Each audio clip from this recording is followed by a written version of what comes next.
Hello everyone, কি অবস্থা সবার? সো আজকে হচ্ছে নভেম্বরের 16 তারিখ এবং আজকে আমার মস্কোতে এসে 21 দিন হয়ে গেছে। এবং আজকে হচ্ছে আমার মেডিকেল। সো আপনারা যারা স্টুডেন্ট ভিসায় আসবেন তাদের রাশিয়াতে আসার পরে একটা মেডিকেল হয়, যেটা জাস্ট ইউনিভার্সিটি চেক করে যে আপনার মধ্যে কোনো অসুখ টসুখ আছে কিনা বা আপনি পুরোপুরি সুস্থ কিনা। সো আজকে হচ্ছে আমার মেডিকেল এবং আমি ভুলে গেছি যে আমি রাশিয়াতে আছি, আমার বাংলাদেশে নাই। তো মেডিকেল করার আগে আমাকে আমার ডকুমেন্টস গুলো ফটোকপি করা লাগতো, মানে পাসপোর্ট, ভিসা, আমার রেজিস্ট্রেশন, ইউনিভার্সিটি, আমার ইমিগ্রেশন। আমি সেগুলো করতে ভুলে গেছি। এখন আমার 11টার মধ্যে পৌঁছাইতে হবে, বাট এখন হচ্ছে দেখি অলরেডি 10টা বাজে। এবং যে দোকানে গেলাম ফটোকপি করার জন্য, আমার ইউনিভার্সিটির নিচেই একটা প্রিন্টিং মেশিন আছে, ওটা প্রিন্ট বক্স আইও নামে, যেটা আপনি অনলাইনে ইউজ করতে পারবেন, মানে ইয়ে রেজিস্ট্রেশন করে হ্যান ত্যান বুঝি না আমি ওটা। তো ওইটা আজকে আনঅ্যাভেলেবেল। আমি বললাম সকালে আমি প্রিন্ট করবো, বাট না, আনঅ্যাভেলেবেল। তারপরে আমি যে পাশে দোকান আছে দোকানে গেলাম, সে দোকানে যে মানে যে প্রিন্ট করে সে আসে নাই। তখন জানি না যে কখন কোন জায়গাতে কিভাবে প্রিন্ট করবো। যাচ্ছি, যদি হয় তাহলে ভালো, নাহলে আবার আমার আরো 10 দিন ওয়েট করা লাগবে। 25 তারিখে আরেকটা মেডিকেল হবে, তখন আমার যাওয়া লাগবে। তো চলেন এখন হচ্ছে দেখি। আর মস্কোর ওয়েদার অনেক খারাপ হয়ে যাচ্ছে এখন, আজকে -2 চলে মনে হয় আই গেস।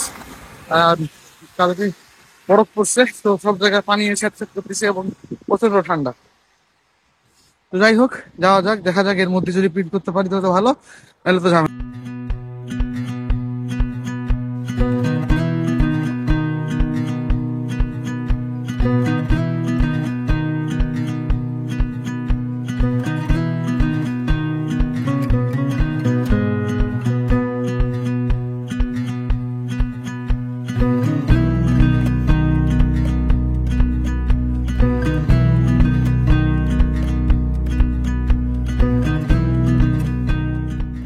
সো আমি এখন আসি হচ্ছে মেডিকেলে। সো আমার মেডিকেলের খরচ হচ্ছে 6,900 রুবল। তো এখানে আমার জমা দেওয়া লাগবে হচ্ছে দেখি আমার পাসপোর্টের ফটোকপি, আমার ইমিগ্রেশন কার্ডের ফটোকপি, আমার রেজিস্ট্রেশনের ফটোকপি। সো এগুলো কিছু করছিলাম না, আমি বলছি যে কি ভুলে গেছি। সো এইখানেই আপনি করে জমা দিতে পারবেন। সো আমাদের roommate Remi Remi Yeah, your done. yeah, I'm finished. Okay, so রেমির মেডিকেল হয়ে গেছে। ও আসছে সকাল when you arrived 8, when you come 8 or 9. Bro, leave me. He come in like, সে আসতে হচ্ছে দেখি 9টা 9:30টার দিকে। আর আমাদের এখানে বাজে 11:30। আমরা আস্তে আস্তে দেরি হয়ে গেছে।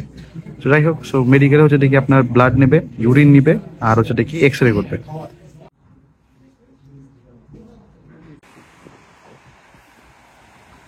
ওকে, সো আমাদের মেডিকেল শেষ হয়ে গেছে। মেডিকেল নিয়ে যদি বলি, সো মেডিকেল ব্যাপারটা হচ্ছে যে কি আপনার শুধুমাত্র এক্সরে আর ব্লাডটা ইম্পর্টেন্ট। এছাড়া এখানে হচ্ছে যে সিফিলিস আছে, সিফিলিস টেস্ট করার জন্য আমাকে আলাদা করে রুমে পাঠায় দেখি, সিফিলিস টেস্ট করার জন্য, প্লাস ডার্মাটোলজিস্ট টেস্ট করার জন্য। তো সিফিলিসে গেছি। Do you speak English? বললাম yes. Do you have syphilis? Syphilis is a sexually transmitted disease. I said no, I don't have. Like okay, go. Like in dermatologist যখন গেছি তখন বলছে do you have any issue with your skin? Oh no. Okay, go. So medical শেষ। এখন মেডিকেলের report দিবে 2 দিন পর, after 2 days or 3 days. So what? Medical report. When we will get our medical report? Next week. Next week. So next week medical report দিবে, and তারপরে Second. Okay yes, next উইকে medical report দিবে। তারপরে আমাদের দেওয়া লাগবে finger, মানে এখানে ফিঙ্গার দেওয়া লাগে। ফিঙ্গার দিলে গ্রিন কার্ড দেয় এবং তারপরে we are good to go. So আরেকটা আমাদের অফিস আছে দেখি। আমি জানতাম না যে কি ইউনিভার্সিটি, আমি মনে করতাম না ইউনিভার্সিটি আমাকে বলবে যে কি তুমি তোমার পাসপোর্ট দিয়ে দাও ভিসা এক্সটেন্ডের জন্য। আর এখন শুনতেছি যে না, আমার ইউনিভার্সিটিকে বলা লাগবে যে কি ভাই আমার টাইম না, আপনি ভিসা এক্সটেন্ড করেন। তো আমার কাছে আসছে আর মনে হয় 30 দিনের মতো। সো আমি আজকে এটা মেল করবো যে কি আমার ভিসার টাইম নেই, এই উইকের মধ্যে আমার পাসপোর্ট নিয়ে এক্সটেন্ড করে দেন। যাই হোক, এই ভিডিওটা এতটুকুই। এবং যদি মেডিকেল ফির কথা বলি, মেডিকেল ফি হচ্ছে 6,800 রুবল। এটা ইউনিভার্সিটি টু ইউনিভার্সিটি ভ্যারি করে, কারণ এক এক ইউনিভার্সিটি এক এক হসপিটালের সাথে লিঙ্ক করা।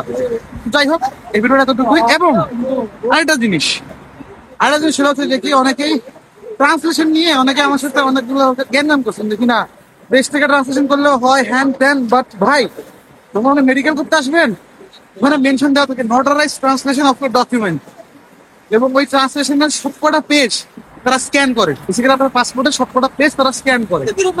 তো যা যেই করুন না কেন, ট্রান্সলেশন বাসা থেকেই করান। So that's it. Okay.